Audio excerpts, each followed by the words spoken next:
The other day I came in here, picked up a random 7 iron, and it happened to have been the P730. Hit a few shots and I thought to myself, what really is the difference between this and Tiger's P7TW? And then I thought to myself, I haven't actually got any numbers on the P7TW because the review was done outside. What are we waiting for?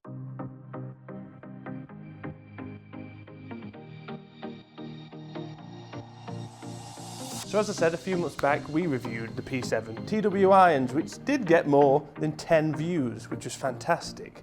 What a terrible experience that was. Thank God it's over. Said no one ever. They left a lasting impression on me, and it's got nothing to do with them being Tiger Woods' golf clubs. It's got a little bit to do with them being Tiger's golf clubs, but I do love these irons that Tiger plays. So this is going to be an impromptu toe-to-toe. If you don't know what toe-to-toe is, where have you been? Sorry about that. Yeah, so toe-to-toe. It's a comparison category on this channel. It's brand new. You guys vote on the reviews as to what you want to see a particular club go up against. When we did the P7TW, toe-to-toe wasn't around, but looking back at the comments, there are tons of comments about seeing this against the P730. So I thought I'd go back, backtrack a little bit, and do it. Welcome. Let's get into it. So before we start the tech, the lofts. Both of these are 7 irons, both of these are 35 degrees. Okay, straight to the tech. No hanging around, let's get this going. Both are forged with 1025 carbon steel. Both of them are precision milled, the face and also the grooves. The P7TW has got tungsten weighting, it has CNC'd milled grind soles, and Tiger Woods uses them. Not a big deal. Who? No idea. Okay, looks. Looking down at the P7TW, it's pretty cool knowing that this is what Tiger Woods sees down at the ball. Contour to contour, this is being created by the eye of the tiger. Yeah, I got it in there. I just needed to get eye of the tiger in somewhere and that was it, so 10 points. So putting these two side by side from the address position, and they are both absolutely delicious. They really are. For everyone that thinks that the P730 is basically the P7TW, you are completely wrong. They look like two completely different golf clubs behind the ball, and that's because they are. It's as simple as that. So what you see with the P7TW is what, as I said, Tiger wants to see. So thin top lines, longer blade length, limited offset, and then progressive face height. Very, very interesting. It's completely remolded the P730. I mean, it's completely different. And another minor in looks really is that the P7TW has more of a chrome on the toe and heel when compared to the P730. You don't get that sort of reflection from it. I would usually do a sound section in this, but we're going to leave that this time. We're trying to improve the sound strike so you can definitely tell the difference. At the moment it sounds very similar, and they aren't very similar sounding irons, to be fair. Then we move on to feel. Feel for me, it's pretty obvious. Tiger likes firmer feeling blades, and this is exactly what have been built for him. So we've got the tungsten weighting behind, you get that deeper feeling, it's very, very firm, and again, feedback on the mishits, where the P730, a little bit softer in my opinion, and can mask those bad shots. As we've already reviewed the P730, if you haven't seen that review, it's an old one, it's getting on a bit now, the link is down below. We've already reviewed it, so I've already done the shots with it. We've got an average, they are stored in the bank. It's now time for the P7TW. We're going to hit 5 shots and then compare between the two. Let's do it.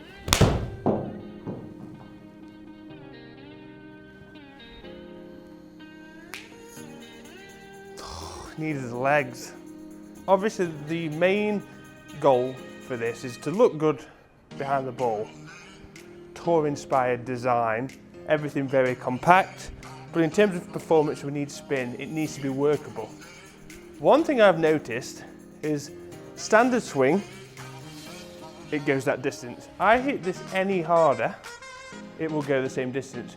We will increase from mid-7s RPM to 8,000 to 8,500 RPM when I hit it harder. So it doesn't go any further, it just goes closer to the moon. It's just coming in. Come on. Go. Straight at it, but they're both very low in the face. The usual miss hit for Mr. Etches at the moment.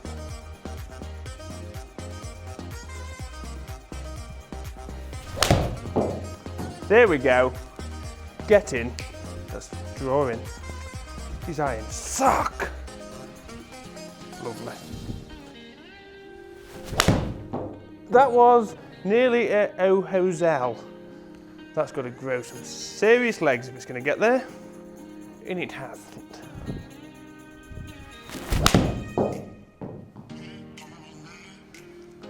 Be good. Delightful. So, they are very consistent when you hit them consistently. Does that make sense? Yeah. 2 good shots, one that was a borderline a shank, and the rest of them relatively average at best. Welcome to Team Al Golf.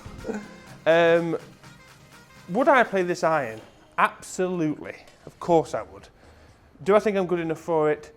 Ball striking really isn't usually an issue, it's the direction. So I've got more chance of working it away from something with this than something with big and high MOI. We don't want that, we want to be able to.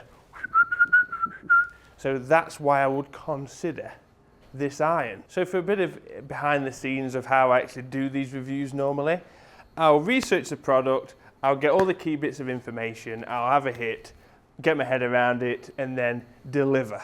This was such an impromptu review, no planning has gone into it, it's just what I remember and then verbal diarrhea on top of it, so I do apologise. But it was either that or don't do it, so I decided to do it. There you go. As we know, Tiger is a perfectionist. He wants to know the exact distance of every single golf club. He doesn't want it to go miles, he doesn't want it to go short. This club has been fitted to him to go this specific distance at this specific trajectory. Not here, not here, not here, not here, here. Either that or I'm not playing them is basically what we're getting at. So carry distance. We've got 173 with the P730, 176 with the P7TW. However, club head speed was quicker and ball speed was quicker with the P730 by 1 mile an hour. So you probably ask yourself, how's this work? We're 3 mile an hour longer with the P7TW, but the club head speed and ball speed was slower. And there's one thing that's really going to make the difference, and that is the backspin. This is where Tiger's trajectory comes in. So they are not the same golf clubs, as I've already said. These are 2 completely different golf clubs looking extremely similar. So 8,000 on the backspin, nearly 8,100 with the P730, 7,800 with the P7TW. So it is a lower spin. Obviously that is strike dependent. Both of these irons are unreal. And you've got to test them both out if you want to try, obviously, a blade. That's really the idea. Obviously, there's the price point of them being Tiger's irons. Still, for me, if I had a set, they would probably go on the wall. I am a big Tiger fan. As people that know me, I am a huge Tiger fan. So they would probably go on the wall rather than in the golf bag. It's one of those collector's editions. But I know people that play with them. They've ordered their specs. But what a special edition set of golf clubs. And comparing it to the P730, it was always going to lose in this competition. It could have won and it would have still lost. So there you go. 2 amazing golf clubs, 2 very different golf clubs. Thank you very much, guys, for watching. As always, make sure you hit subscribe, hit the bell thingy, and follow us on social media. The links are below. Thank you very much.